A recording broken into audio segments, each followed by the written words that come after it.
ছোট মন বড় হোক, হোক না সে মুক্ত, হিংসুটে পনা আজ মানুষ ছাড়ুক্ত।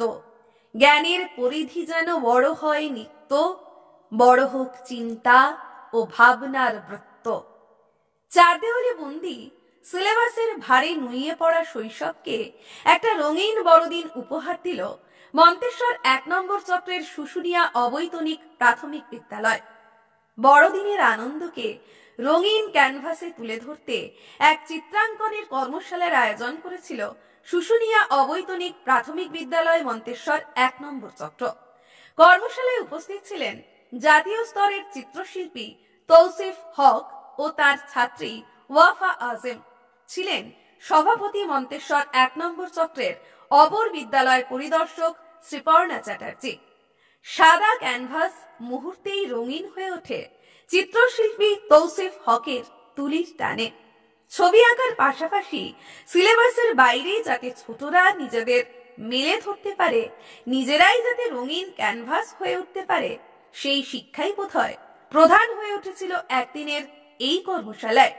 তৌসিফ হকের মতো জাতীয় স্তরের শিল্পীর সান্নিধ্যে এসে হাতে রং তুলে নেওয়া এদিনের কর্মশালার ছাত্রছাত্রীদের কাছে ছিল পরম পাওয়া। শুশুনিয়া অবৈতনিক প্রাথমিক বিদ্যালয়ের প্রধান শিক্ষক বলেন, এটি আসলে কোনো কর্মশালা নয়, বাচ্চাদের খেলার ছলে শিক্ষা দেবার এক কৌশল মাত্র। এর মাধ্যমে শুধু ছাত্রছাত্রীরা নয়, শিক্ষক শিক্ষিকারা ও অভিভাবকেরাও অনেক কিছু শিখতে জানতে পারলেন। বাচ্চারা আসলে কাদার তাল, তাদের আগ্রহকে সঠিক পথে চালনা করতে বিজ্ঞানসম্মত বিশেষ সামর্থ্য অর্জনের জন্যই এই আয়োজন। আগামী দিনে সঙ্গীত, নৃত্য, আবৃত্তি, নাটক প্রভৃতি আরো বিভিন্ন কর্মশালার আয়োজন করবার পরিকল্পনা রয়েছে। তবে অভিভাবকদের স্বতঃস্ফূর্ত সহযোগিতা ছাড়া এ কর্মকাণ্ড সফল হওয়া সম্ভবপর ছিল না বলে জানান তিনি। এদিনের কর্মশালায় প্রথমেই সভাপতি ও প্রধান অতিথিদের বরণ করে নেওয়া হয়। শিশু শ্রেণীর ছাত্রছাত্রীদের দ্বারা ব্রহ্মকমল প্রদান করা হয়। এরপরই ছিল বিশেষ অতিথি বরণ, ছিলেন অসিত চক্রবর্তী। এদিন শ্রেণীভিত্তিক কৃতি ছাত্রছাত্রীদের সম্মাননা প্রদান করা হয়। মাননীয় শ্রদ্ধেয় শিক্ষক স্বর্গীয় ধনঞ্জয় দত্ত স্মৃতি সম্মাননা প্রদান করা হয় এদিন। তৌসিফ হকের তত্ত্বাবধানে ছবি আঁকা ও লেখার কর্মশালার পাশাপাশি প্রগতিপত্র, কলম প্রদান করা হয়। ছিল খেলাধুলা ও খাওয়া দাওয়ার আয়োজনও। বড়দিন যেন সত্যিই রঙিন হয়ে উঠল মন্তেশ্বর ১ নম্বর চক্রের শুশুনিয়া অবৈতনিক প্রাথমিক বিদ্যালয়ের শিক্ষার্থীদের কাছে।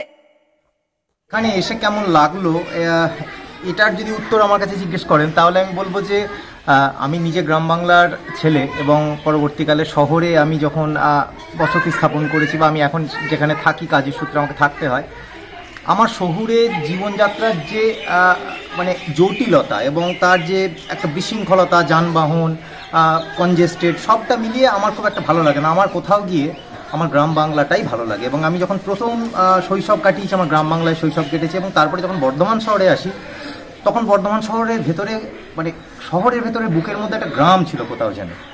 আজকে গিয়ে দেখছি যে সেই গ্রামটা আস্তে আস্তে হারিয়ে গিয়ে নগরায়ন গ্রাস করছে গ্রামকে।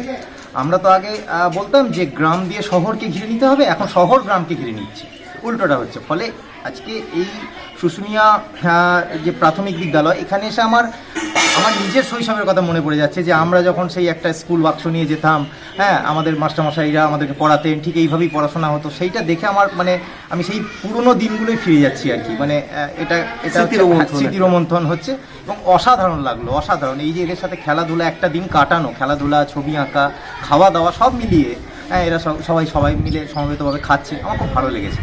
এটা গেল প্রথম। দ্বিতীয় প্রশ্ন হচ্ছে যে এটাতে এদের কতখানি অগ্রগতি হবে বা গ্রোথ হবে বা মানোন্নয়ন হবে। আমার যেটা মনে হয় যে পড়াশোনার পাশাপাশি যদি একজন ছাত্র বা ছাত্রী সে ছবি আঁকা বা গান বাজনা বা নাচ বা যে কোনো শিল্প মাধ্যম অথবা যে কোনো খেলাধুলা, শরীরচর্চা এগুলোর মধ্যে যুক্ত থাকে, তাহলে তার মানসিক এবং শারীরিক বিকাশ হয়। আমাদের যেটা হয় কি যে আমরা পড়াশোনার মধ্যে এতটাই ঢুকে যাই যে পড়াশোনা করতে করতে তার একটা প্রেশার থাকে, আমাদের মানবিক জীবনের একটা চাপ থাকে। সেই চাপ থেকে মুক্তি পাওয়ার একটা জায়গা হচ্ছে এই ছবি আঁকা, খেলাধুলা, এইগুলো।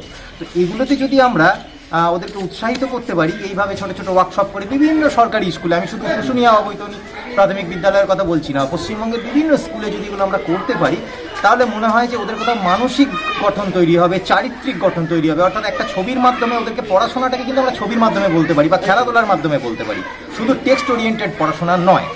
এইটা গেল একটা ব্যাপার, আমার মনে হয় তাতে এদের গ্রোথ হবে। আর একটা জিনিস হচ্ছে আজকালকার দিনে আমাদের এখনকার যুগে যে হারে কম্পিটিশন বেড়েছে, যে হারে জীবন জীবিকা রুজি রুটির কম্পিটিশন বেড়েছে, সেখানে আমার মনে হয় বিকল্প একটা পথ খোলা রইল।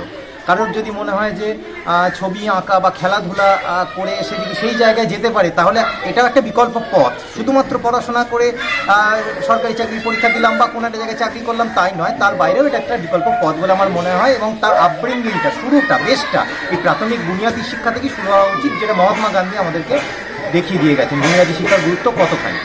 আর 3 নম্বর যেটা, সেটা হচ্ছে যে খুব ইন্টারেস্টিং প্রশ্ন আপনি করেছেন, সেটা হচ্ছে যে একদিনে কি ছবি আঁকা শেখানো যায়? আমার এটার উত্তর হচ্ছে যে একদিনে নয়, 100 দিনে নয়, 1000 দিনেও ছবি আঁকা শেখানো যায় না। কোনো শিল্প বা কোনো কিছু, কোনো খেলাধুলা এগুলো শেখানো যায় না। আমরা যেটা চেষ্টা করি, তাহলে ওয়ার্কশপ করার মজা কি? ওয়ার্কশপ করার মজা হচ্ছে আমরা বড়জোর তাদেরকে ইন্টারেস্ট তৈরি করতে পারি, আগ্রহ তৈরি করতে পারি। আমরা যখন তার আগ্রহ তৈরি করে দেবো, সে নিজের পথ নিজে খুঁজে নেবে, তাই না?